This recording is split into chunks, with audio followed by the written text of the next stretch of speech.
Welcome to Culture Over Coffee, a podcast focused on improving company culture and fostering employee engagement. Every week, we chat with experts and thought leaders about the latest proven practices to reduce regrettable turnover, increase productivity, and retain key customers.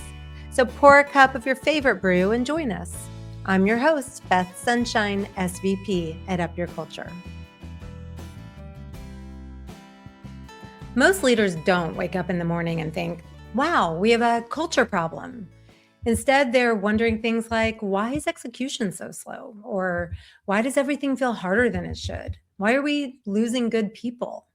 Those sound like operational issues, and they often get treated that way. But more often than not, they're really culture issues in disguise. This is fresh in my mind because I was just talking with a leadership team recently, and they were walking me through everything that wasn't working.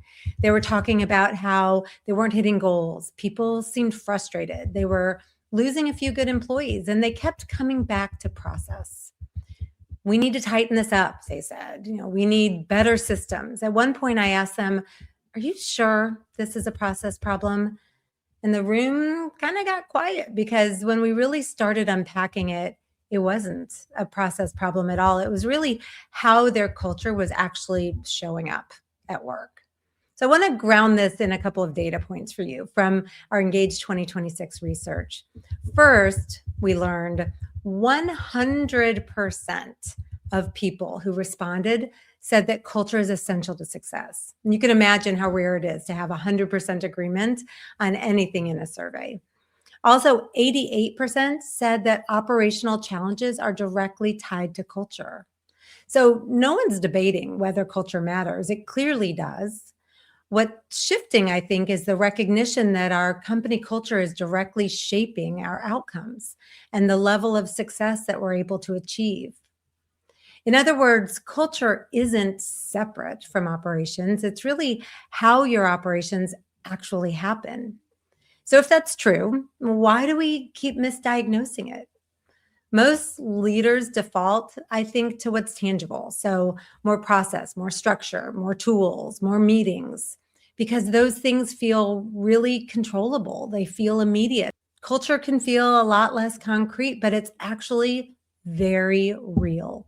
It shows up in how decisions get made, how accountability is enforced, how people collaborate or don't collaborate, and how consistently work actually gets done.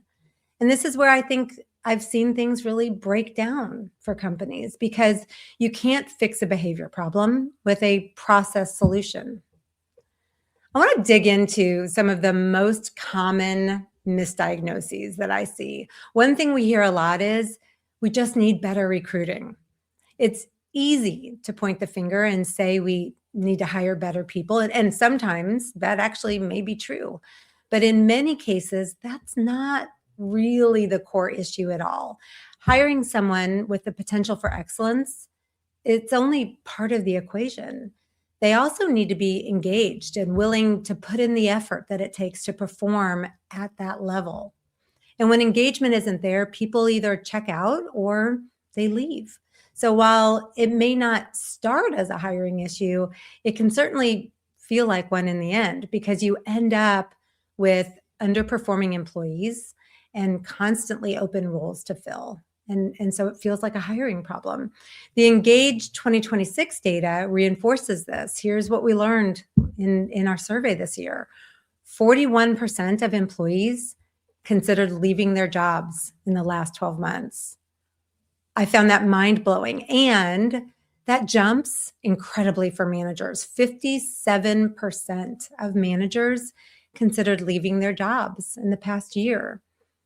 People may join a company for the opportunity that's there, but they often leave or disengage because of how the culture actually feels day to day. Here's another one I hear, a big one I hear all the time, and that is, why is everything taking so long? Everything moves so slowly here. Leaders assume, again, it's a process issue. But in many cases, when you look underneath it, you'll find a different picture there. We're most efficient when we're well informed, when we're well prepared. That's when we're at our best. And when we're not, everything takes longer. The Engage 2026 data shows that only 47% of employees feel well informed in their role. And change is constant. We know that. Only 36% of managers say that change feels manageable. So, what happens? Well, lack of clarity leads to hesitation, lack of trust leads to second guessing, lack of alignment leads to rework, and suddenly everything slows down. We tend to think that speed comes from urgency, and actually it doesn't. It comes in large part from clarity and trust. And then there's morale. I hear leaders all the time thinking, we need to re-engage our people. Great, but it's not always clear how to do that because engagement isn't really about perks or activities. It's about the day-to-day experience of work.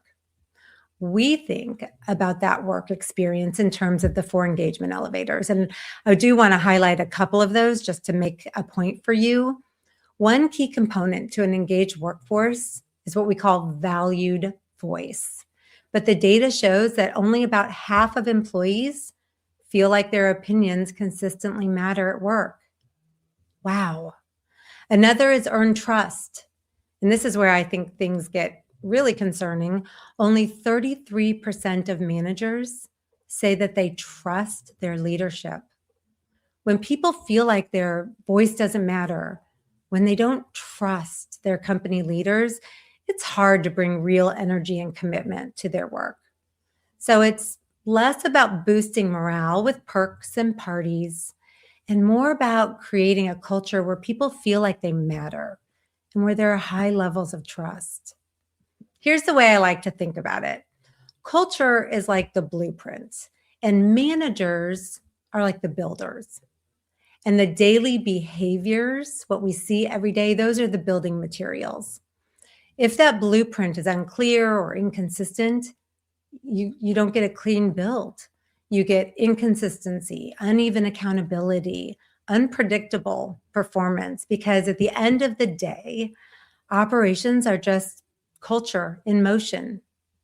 And that's where the real risk comes in because most organizations are not intentionally designing their culture.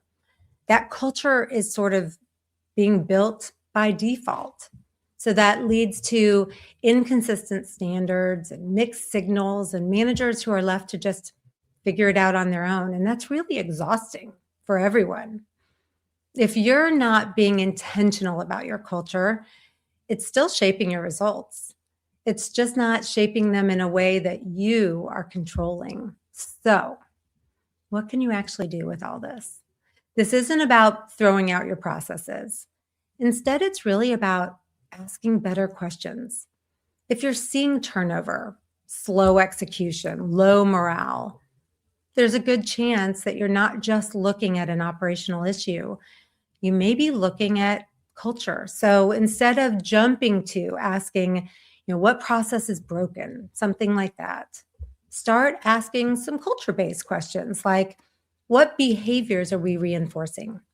Where is clarity maybe breaking down? Are our managers equipped to execute?